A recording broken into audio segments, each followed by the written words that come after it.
Hello, good morning, good evening, and good afternoon. Welcome again to another World Bank Group Open Learning Campus webinar.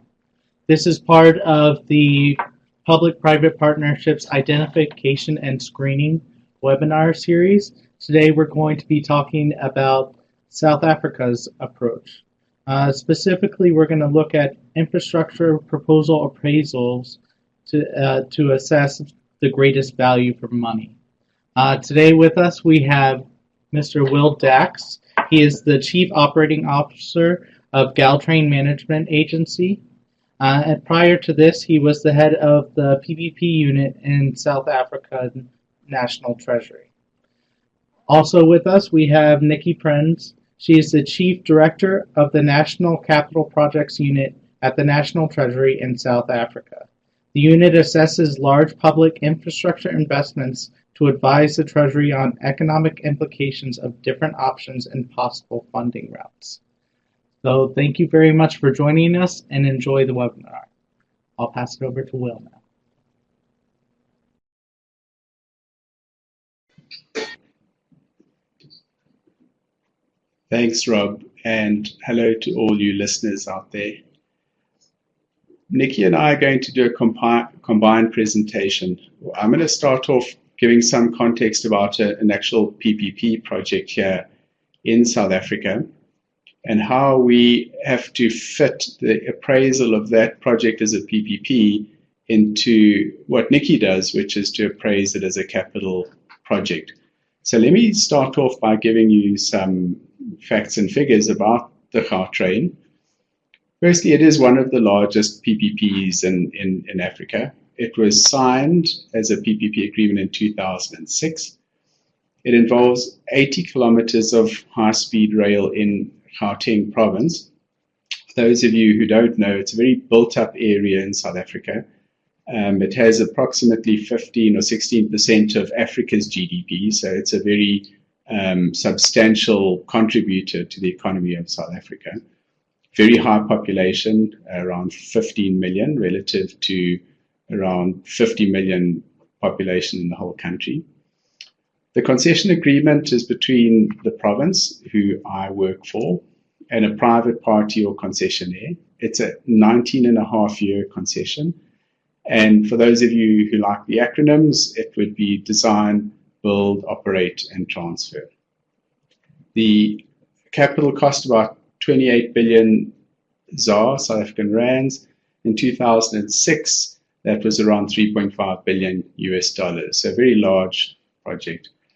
We have done an ex-post economic appraisal, very interesting study that showed significant social and economic benefits that came from the project. And I'm going to return to why that was important in terms of the appraisal of what we're planning to do next. So currently we're in the 6th year of operation, and we have finished the feasibility study to extend the rail network of Gautrain in the province by about 140 kilometers. So it's more than doubling the existing network. And again, we're planning to use a PPP model. Our aim to deliver a world-class sustainable transport system, but to support the province's economic, social, cultural, and environmental goals.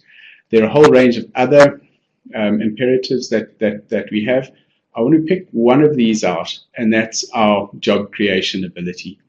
In South Africa, we're currently running at above 25% unemployment. And to be quite honest, if anyone comes with an infrastructure project or capital project that doesn't make a deep and meaningful impact on long-term sustainable job creation, they have a political problem. So anyone who's proposing a project must look very carefully at that amongst other socioeconomic factors. Interestingly enough, we don't promote ourselves primarily in government circles as a transport project. We first and foremost put ourselves forward as a transport project that stimulates economic growth, local and foreign investment, new development around stations, job creation. We also look to restructure urban areas. Obviously, a lot of the travel-related factors, travel time, cost, etc., are important. But we also look at stimulating small, medium, micro enterprises, and in South Africa, where we have a legacy of apartheid, to redress some of the past imbalances through broad-based black economic empowerment, as well as tourism and business development. So Gautrain is a project with multiple objectives. To show this graphically, the red network is Gautrain, a solid line is Gautrain as it is now, and the dotted red is our proposed extensions, and the blue lines are the existing metro rail system, which is run by another operator called Metro Rail. This graphically is the extensions, all phases, and again, those of you who are familiar with the Johannesburg area will see that we're proposing to put this into exceptionally built up areas. A lot of it has to be in tunnels to get underneath a lot of the urban space, and it's technically a very, very challenging project. Ultimately, we're looking to link up all the current and future economic nodes in Gauteng. So here's the problem statement. We in South Africa have got a very strong PPP regulatory framework, and that's embedded in the Treasury Regulations. And when I worked at National Treasury between 2000 and 2006, we put a lot of effort into coming up with that very strong framework. But in essence, the question that we wanted to answer, or we were told to answer, was, should a project be done as a PPP, or should it be done as a public sector procurement project? And we weren't particularly focused, being in the PPP unit, on whether we should do the project at all. So the multi-stage approval process that the PPP unit in the National Treasury administers is about a good feasibility study, solid procurement documents, a good procurement process that comes up with a preferred bidder, and of course the contract signing. And I think that's a very solid process.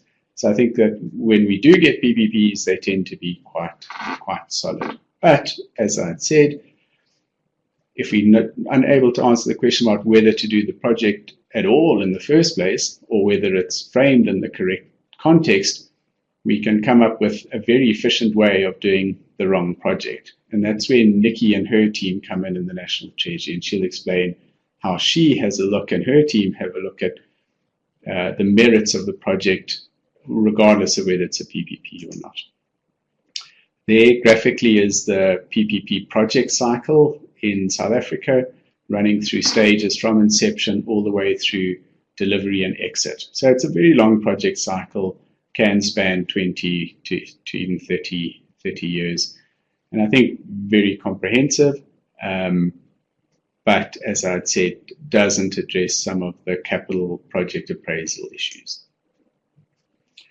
So getting back to our problem statement, we in the Treasury came up with a test that a PPP should only be approved if it is A, affordable, B, value for money, and C, transfers substantial risk to the private party.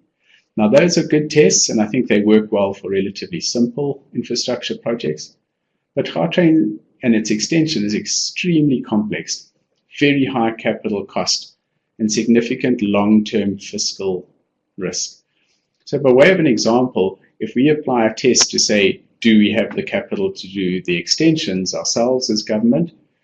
The answer is no. We have to go and look and define affordability in terms of a willingness of government to put forward a capital contribution, private sector to put in its contribution. So it's much more interesting and much more complex than saying, yes, a hospital is affordable in terms of its availability fee, for example. So what we're saying is that we need a different framework for approval as a very large capital investment project. Yes, we have to go through all the tests for PPP, but we need to satisfy other requirements as well. And because of that, we needed a modified feasibility study. This graphic shows on the top bar, what we call PPP conventional, a 6-stage feasibility study process. Define your needs, define the options to satisfy those needs, do your due diligence to make sure that the project is actually viable, do what we call a value assessment. This, for those who are in the PPP space, is where you compare a PPP reference to a public sector comparator. Then we do an economic evaluation. You'll notice that comes quite late in the process. And then finally a procurement plan, how will the project be delivered. Below the line is what we're calling PPP adjusted. And this is the much more complex approach to a feasibility study that we took for Gautrain and its extensions.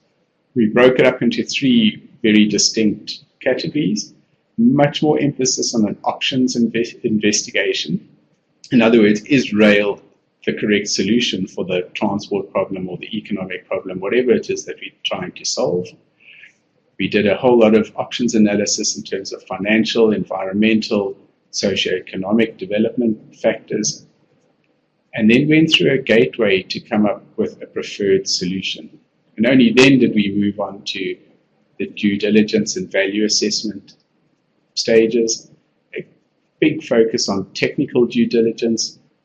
Is it actually technically viable? And if so, how does one do it? The legal due diligence, environmental, then moving on to value and economic assessment, the project structure, full value assessment, very comprehensive risk analysis, and of course the demand and revenue studies.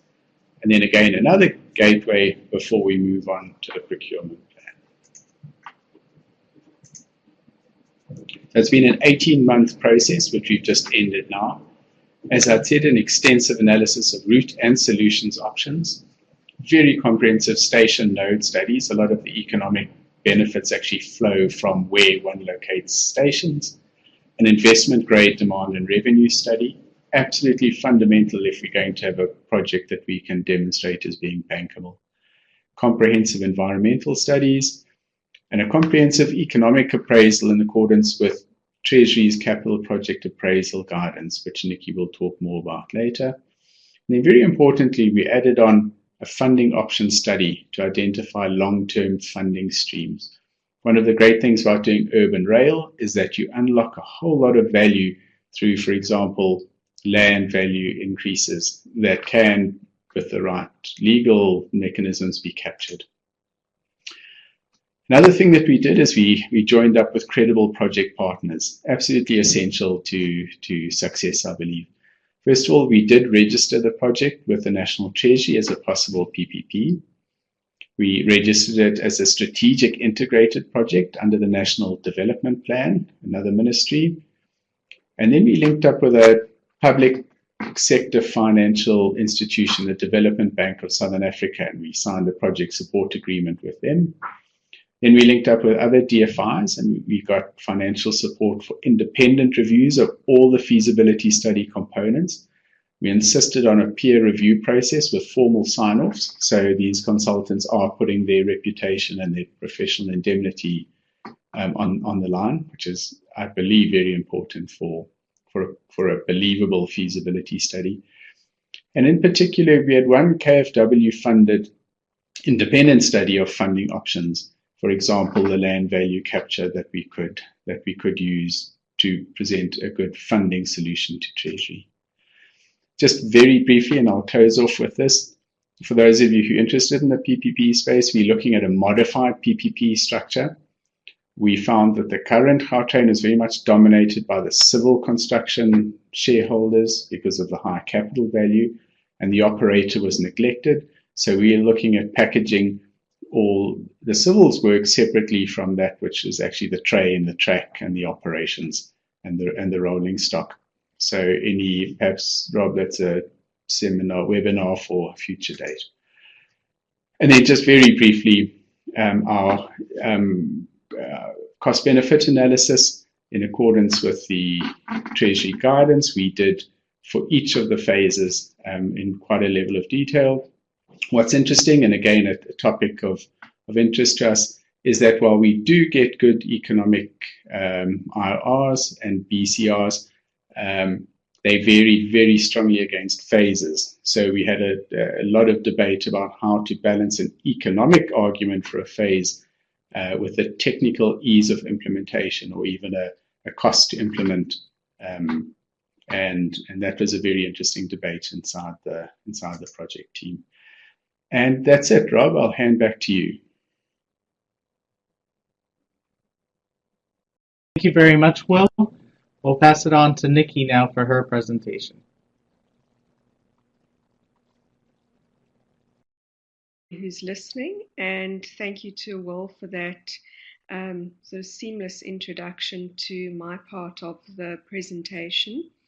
So, as he indicated, I'll be taking you through how we look at infrastructure project appraisal, particularly the part that is about making sure that you get value for money in infrastructure, which is really one of the key questions around doing infrastructure in any country. So there are three basic parts to the context in which infrastructure is done. Hugely, there's the economic environment where one is trying to increase economic and social welfare. And hugely that's within a social context where there's a lot of pressure to provide services as well. But also hugely in an environment where there are big financial constraints, and which is getting, of course, more and more the case in the current economic environment. It's very important when starting out to make a big distinction when assessing value for money between what really provides value and what are just activities that are about spending money. So a very quick and easy way that we tend to look at it is taking a long-term view, where if you invest money and it's done in a way that will support long-term economic and social activities as a result of the services that it provides, then it's most likely to provide a benefit that will outweigh all the costs that have gone into that investment. Whereas a very good way to weigh that up is against when you're simply spending money. For example, if one builds a road to nowhere, a lot of money gets spent, but there's not really a service that comes as a result of that.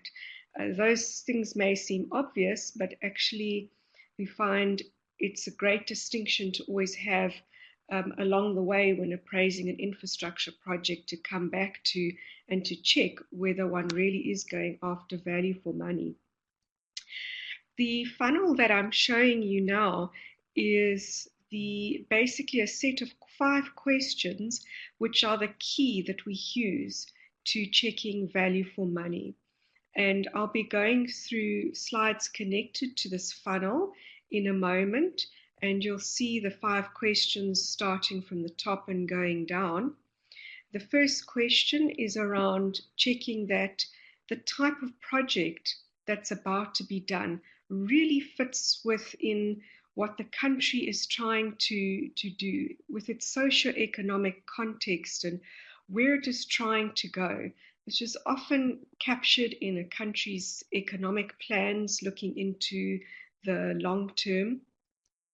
And then the second, a really big question is, if one takes the particular project in question, is there demand for that specific project with its dimensions and at that particular point in time? So we're going to come back to that just now.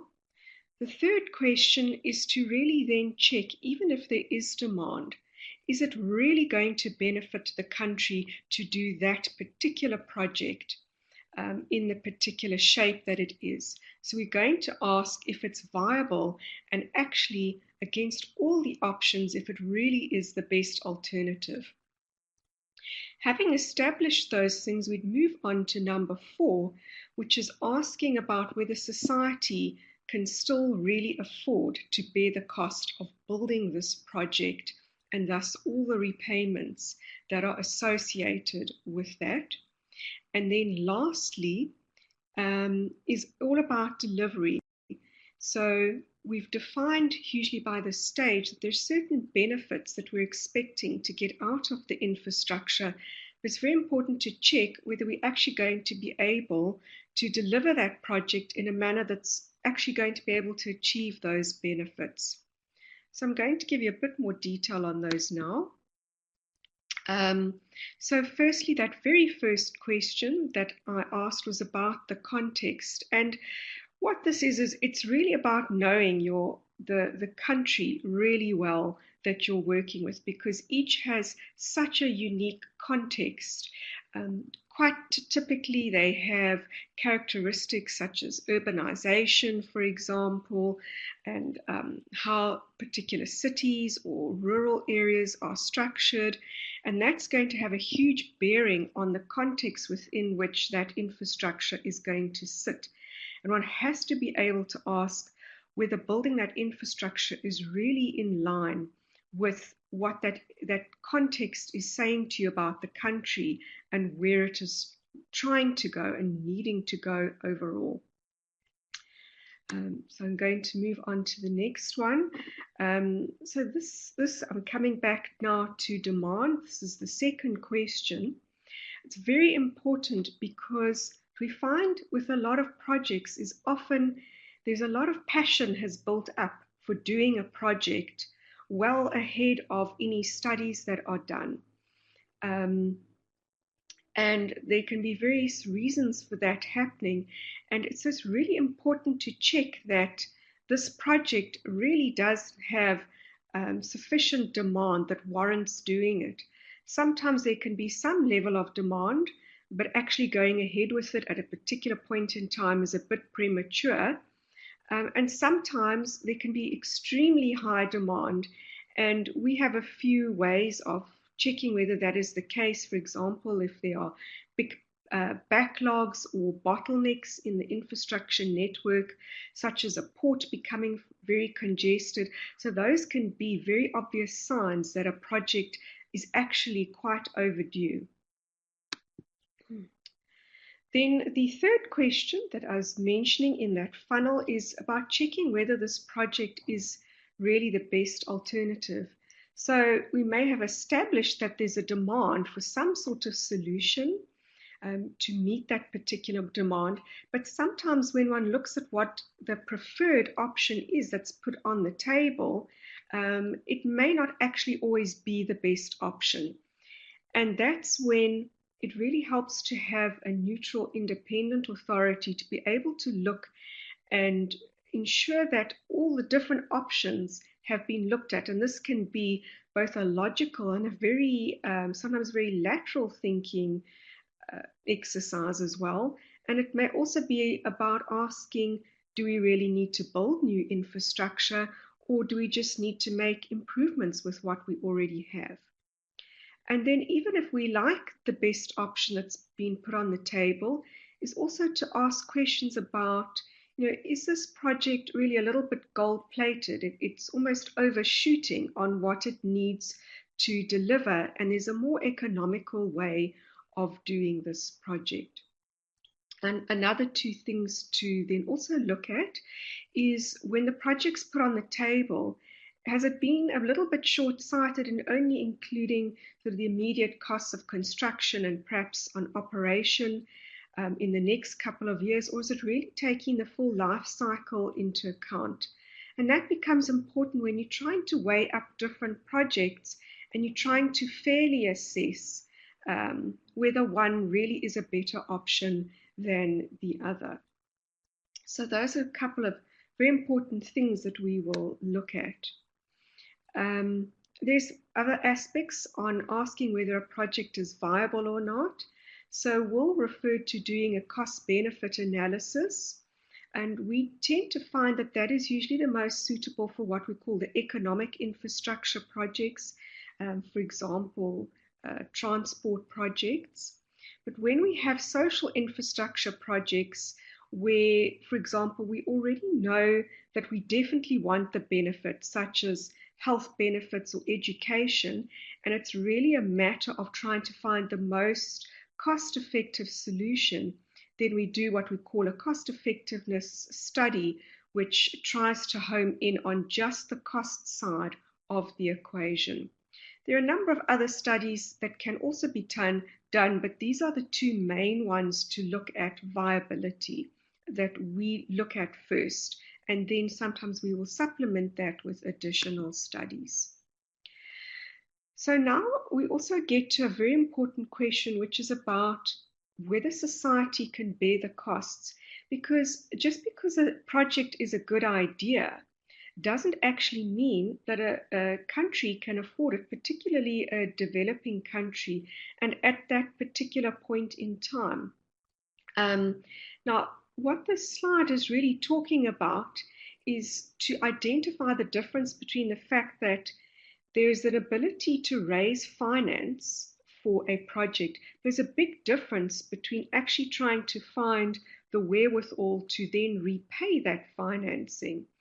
And sometimes you find that project proponents get very excited about coming up with the financial plan, and they forget that there's a burden that's going to fall on those who ultimately are going to pay for it. And it's very important for us to then make a distinction between the two groups who essentially will pay for the project at the end of the day. And that is either your users or your taxpayers. So the users are those for when there's a project and there's a tariff charged, who will pay that tariff, and the revenue raised will be sufficient to cover the project costs in essence. Your taxpayers typically pay for social infrastructure projects, usually because there's no revenue stream associated with that project. And then there are key questions to ask oneself as to whether this is in line with what you want your taxpayers to be paying for, which would usually be things which are seen as of benefit to the whole of society, and have benefits well beyond just the individual user.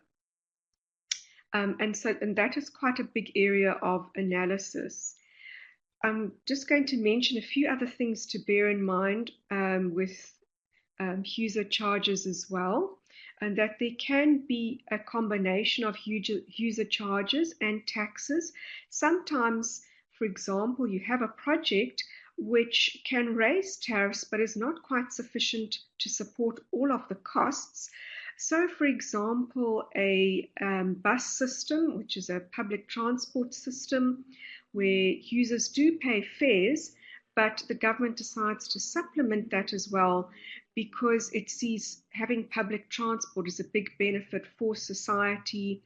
It may be part of a plan to reduce congestion, for example, or because it's trying to redistribute some wealth in society and allow the lower income users to have access to public transport so they can access work, for example, and other benefits, and that is deemed an appropriate use of public resources. Another thing to just think about when a project is being structured is over what period of time the repayment is going to be made. Because sometimes we find that there are projects where there is an attempt to raise finance and repayment in the short term. And I'm particularly actually meaning the repayment. And so that puts a huge burden on the initial users of the project. But it's fair to also think about people who will use that project in the future and whether one shouldn't try and balance things out so that they also share in paying the cost. So that's just a question of being equitable. And then we're coming towards the fifth element now in that funnel that I mentioned, which is checking that those who are going to implement the project actually have the wherewithal to do it in a way that you really are going to be able to achieve those benefits that you set out to achieve. So earlier when I mentioned looking at the different options, that is a stage that the costs and the revenues would be looked at, revenues and also other benefits as well. Now, if you have an implementing agent who are going to battle to implement this project both on time, or, or on budget, or even to produce the quality required, then you're not going to achieve those benefits that you need. And it means that that cost-benefit assessment you've done earlier is actually completely out of sync. The full benefits are not being realized in the way that you'd theoretically calculated it before you'd started the project. So this is very important. And on this slide here, I've listed a couple things that are worth looking at in terms of the institutions that will be involved in the implementation. And this is where it's important to really know the institutions of a country well who would be involved in implementing. And usually there's already a track record with them, there's current experience, and a lot is already known. So having some degree of familiarity with how they work, how are they incentivized, how good is their governance and their delivery record, and their general capacity is important. And then if that's a state-owned entity, does one then complement that with some sort of private sector delivery as well, which is of course where the PPPs come in as well, as an important supplementing mechanism. So this is my last slide, and what I want to just share with you that is important is you'll notice that a lot of the time when assessing value for money, that a lot of it is about looking at value for money over the long term. And has to be very careful about short-termism and being seen to just spend money up front without thinking about the benefits and can they really be realized in the long term. And of course, I also mentioned that sometimes projects can be done with there's a lot of enthusiasm when the idea is initially brought in, but it takes a lot of neutrality and independence and sticking and believing in one's analysis to assess it in a completely neutral way. And so that's why the last point on this slide talks about acting with confidence in what your analysis is saying. And then I just want to emphasize as well the very first point, which mentions that observation of society is key, because each country is completely different. The same project in another country may have a very different value proposition just because the context is completely different. Okay, and Rob, that completes my quick run through of how we look at value for money in appraising projects.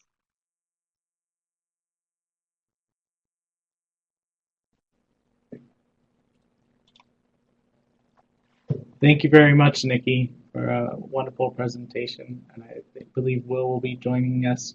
For the audience members, there are polling questions that will be going on as we begin our discussion, so if you feel free to participate in these polling questions that are on your screen now as well. Nikki, just a question to start out with. As far as when projects are identified, it seems like you gave a pretty good description talking about seeing where there is a need for projects. You gave a specific example of congestion in a port. When would a project come to your unit? Would it come from a line ministry would already examine the needs of their particular sector, and then they would send this big project to you, and then at that point you would give consideration for possible PPP? Is that correct?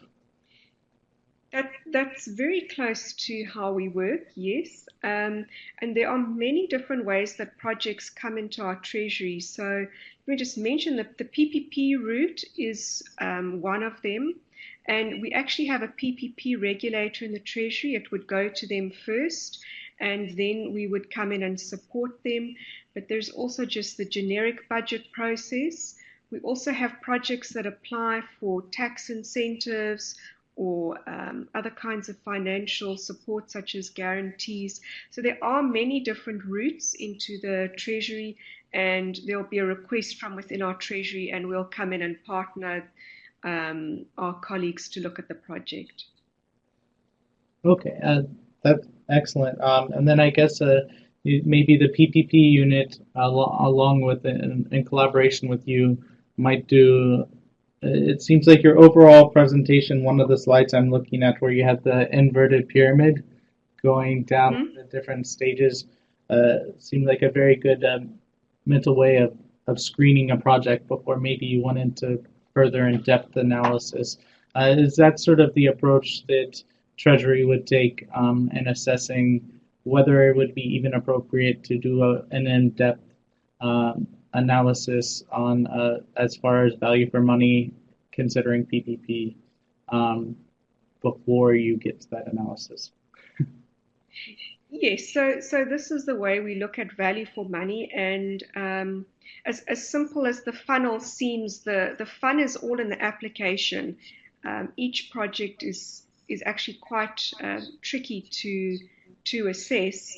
The next stage, so that's the value for money stage that you've mentioned, Rob, and then the next stage is looking at it and going through the specific PPP approval gateways. But certainly the value for money appraisal sits either before that or goes on alongside that as well. Okay, thank you very much. It looks like we have, most people have answered the first polling question of why do you think so many projects go over schedule and over budget? And the most popular answer says problems in the planning stage, particularly optimism biased. Do you have any reflections on that question? Yes. Yes, it's very interesting that so many people picked that category. It seems to be a major global issue, the issue of optimism bias. And what's so interesting about projects is that sometimes assessing them isn't just so much about a technical challenge, but there's a psychological challenge as well about how they've come about. And it's often that the idea of them has become popular before any technical work has been done. And that's where the optimism bias comes in. And there's a wonderful expert on this that many viewers or listeners may know already, by the name of Clive Burke. He won a Nobel Prize for this, and he's really homed in on a lot of this issue. But I see it a lot. I see it in a huge number of projects. Excellent. And just while the next question is loading, and this question might involve Will as well. One of the questions was, what things can come up that you don't account for when you're doing analysis? And I think this question was specifically for Will in regards to his project, on what sort of externalities did they not account for that came to light and should have been taken into account during the earlier phases of project analysis.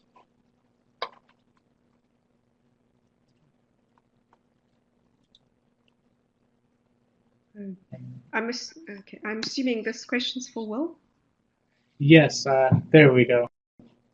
There we go. Yeah. So PPP contracts are really long-term ones. It is not possible to contemplate or even imagine some of the things that you're going to have to deal with during the full term of the PPP agreement.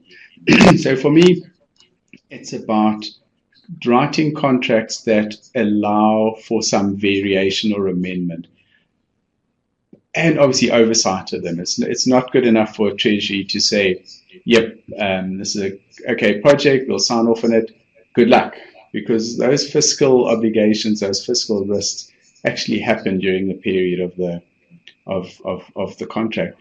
Some of the things which came up on Gautrain, I'll give you an example of where the private sector to deal with a big risk was ground conditions. No matter how carefully one looks at the geotechnical surveys, etc., you don't really know what's at the end of a tunnel until you dig it.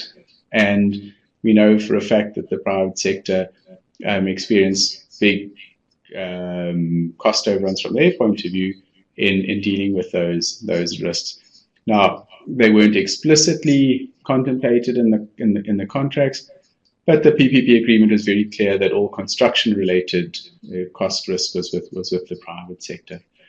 Some of the issues that we couldn't take into account was that the National Roads Agency was going to put in place a massive toll road project and then failed to implement the tolls. You can imagine the impact that has on a rail ridership basis. And again, one simply can't contemplate those types of things.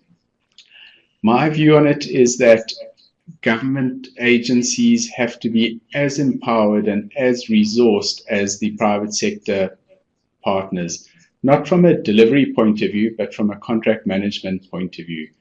I think that real value for money actually is delivered in the development period or the operating period. And if a government abdicates responsibility and hands it over to the private sector, it's going to diminish value for money, guaranteed. Thank you, Will.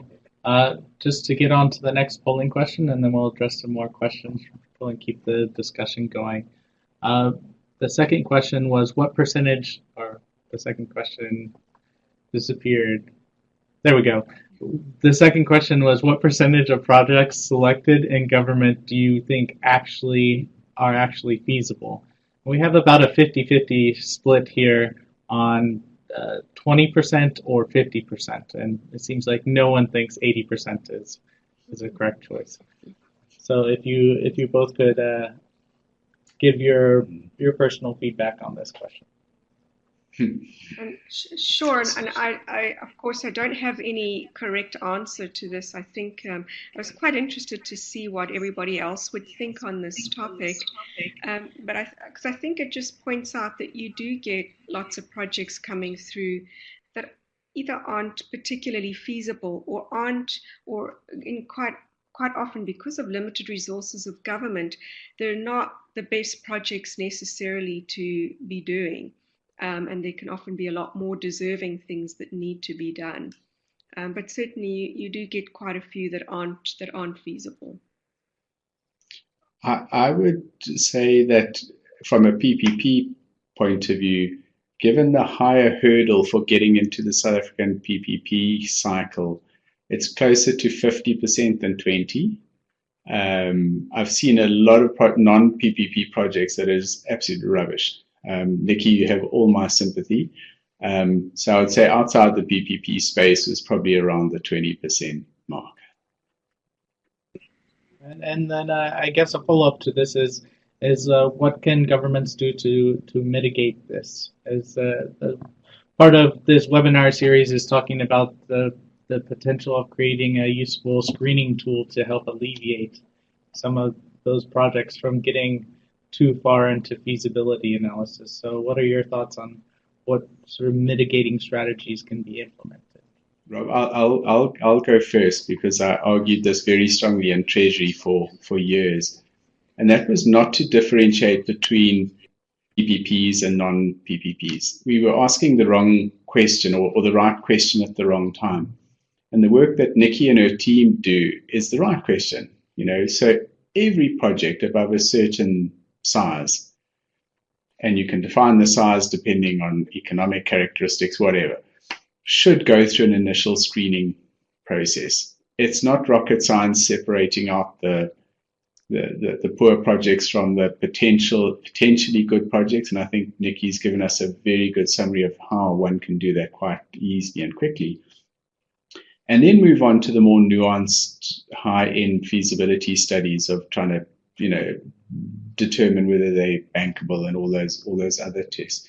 And I see around the world so many countries separate out PPPs, and they do that in the mistaken belief that it's an off-balance sheet financing mechanism and doesn't need the rigor of a capital appraisal mechanism. So my simple suggestion would be to screen all projects. Don't distinguish between PPP and non-PPP projects. Yes, I think I would certainly agree with that.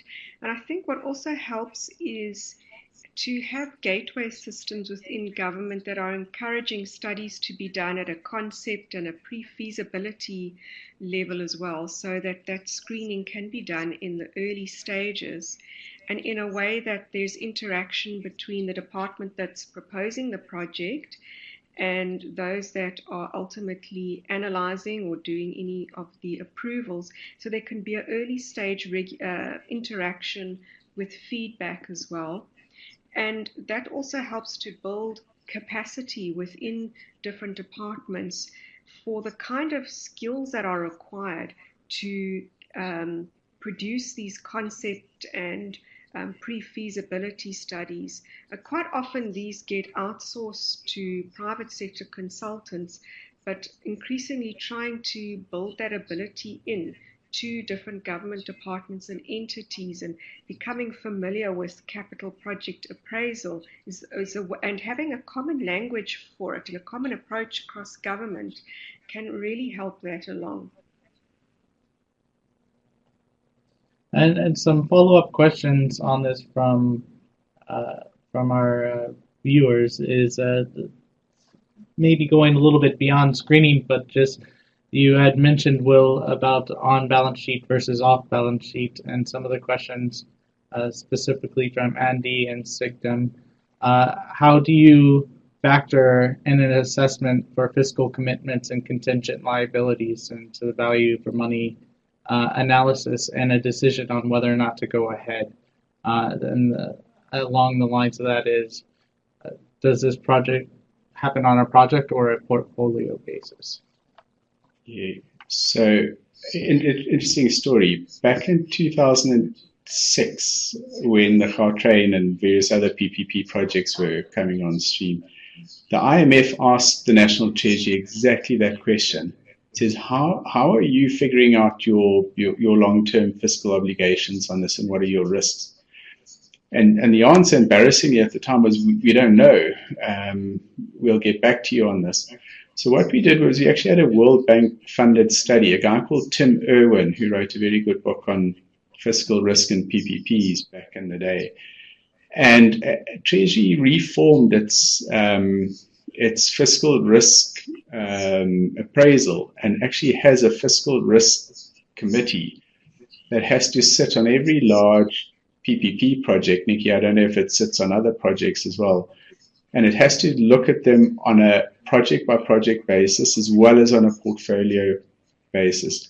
So the portfolio example would be the renewable energy IPPs, where there might be 20 or 30 relatively small, they're still quite large projects, but as a portfolio, expose government to some risk should the power off-taker, the government side of the PPA, default. So the answer is the mechanisms are being put in place. They're not the most sophisticated in the world, but I think they're solid enough so that government at any point in time knows what its obligations are and its risks are, contingent liabilities from a PPP point of view.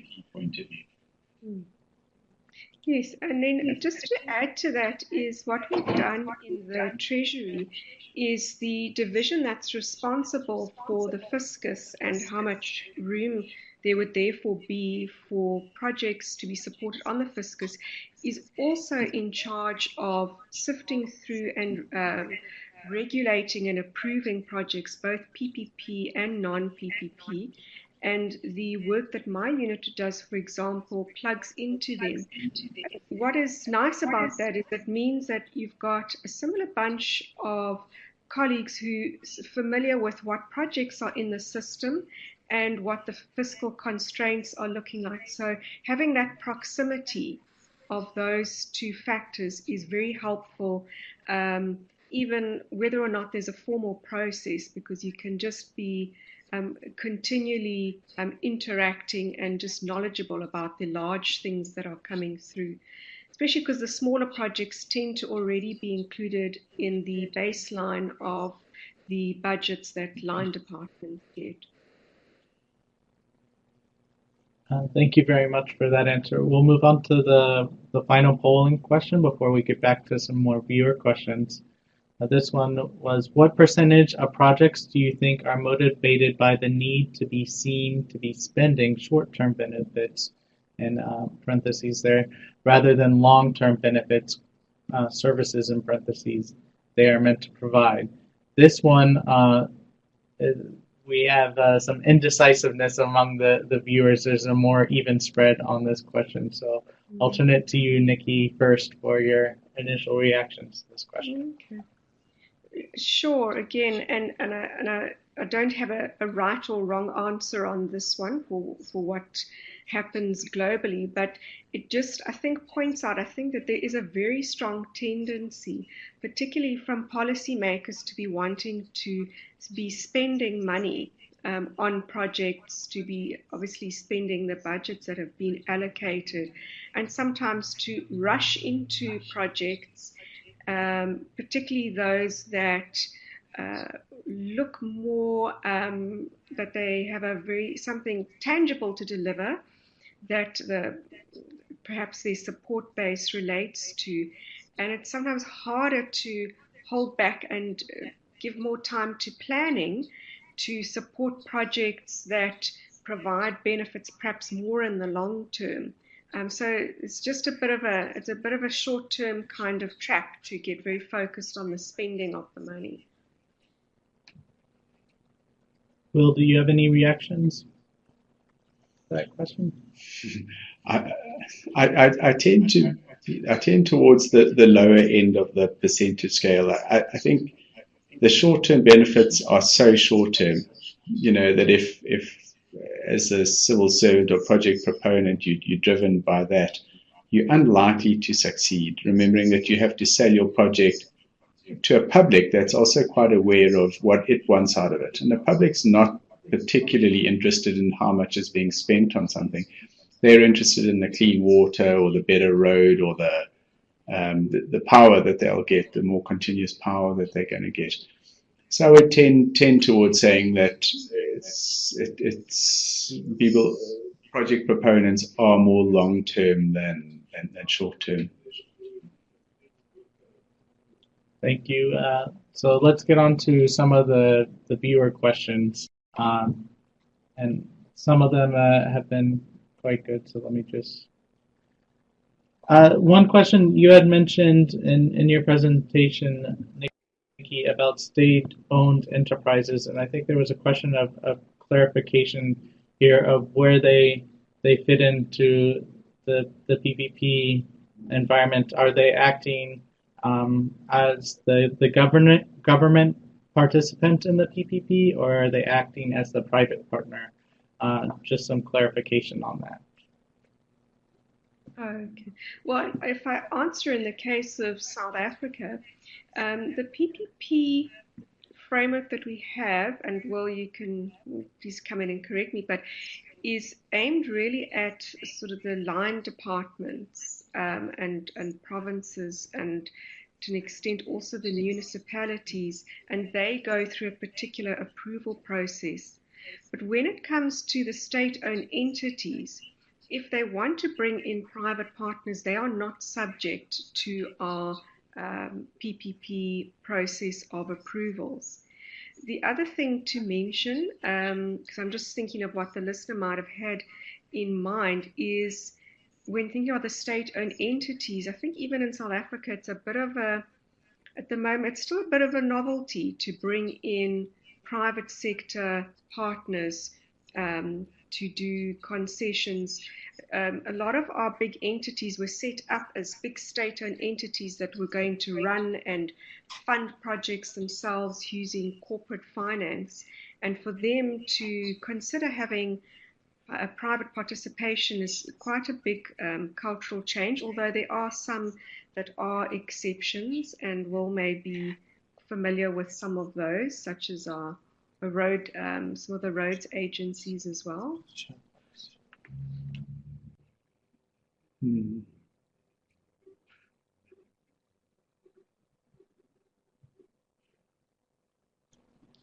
Yes, I don't know if Will would like to comment.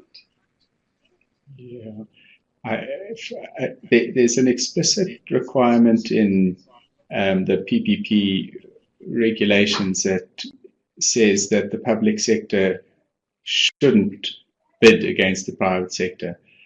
So we do have a divide between state-owned enterprises, and we put them on the public sector side in most categories. The only exception is where they're the only service provider. So an example would be where the power utility is the only one who has the transmission line and is part of delivering electricity to a particular area. Then they're allowed to participate on the private sector side. But that is very much an exception. I think it's important not to blur the distinction between public and private. It can get very messy.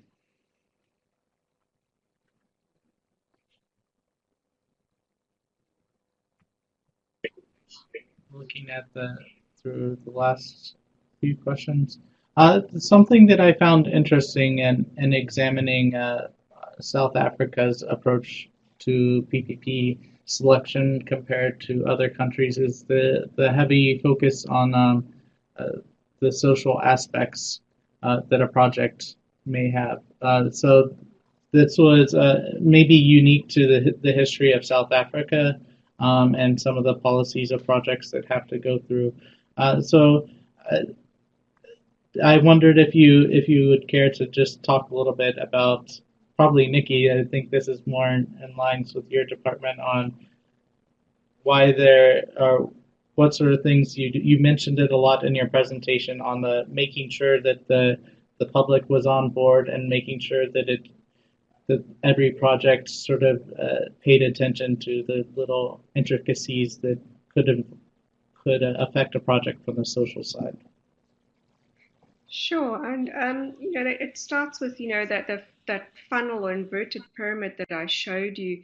The very first thing it did was talk about the social and economic context, and I think familiarity with that is really key. So Will also mentioned that in his presentation about the importance for South Africa with a high unemployment rate to look at how any particular project helps with unemployment and enables job seekers to get to areas where they can look for jobs, so increasing their mobility.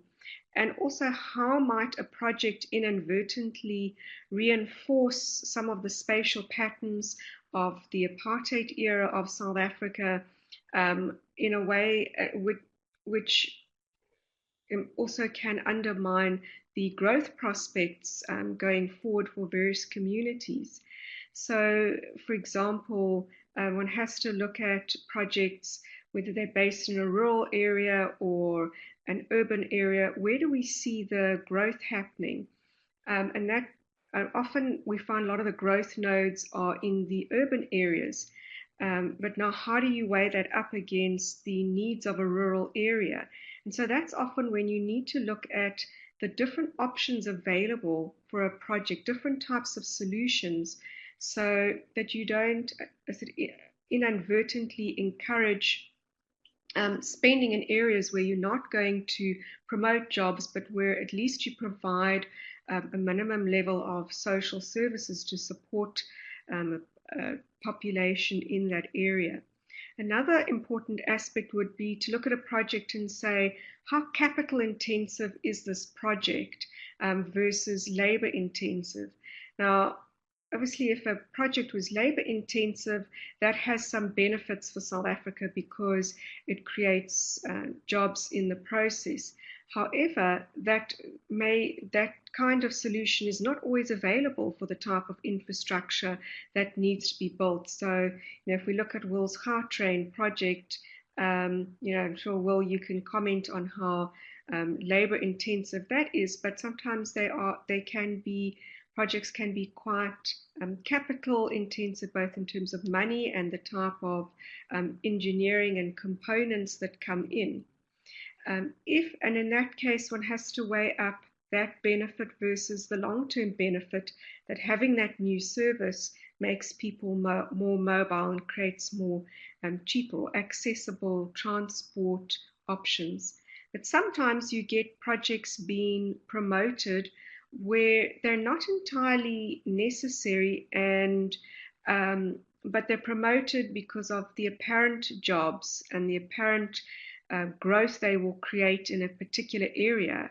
But when you analyze them, you actually find there's very few jobs and very few benefits to a region because they are capital intensive.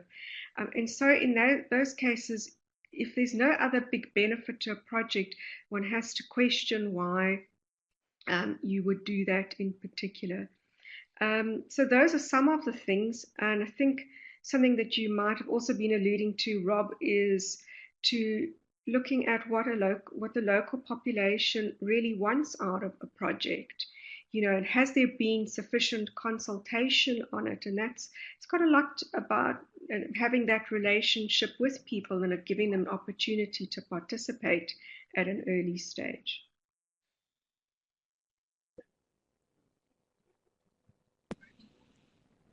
Thank you very much. We need to wrap things up now. We've reached the end of our time, but Will and Nikki, do you have any final remarks before I close things out? I'll turn to Will first.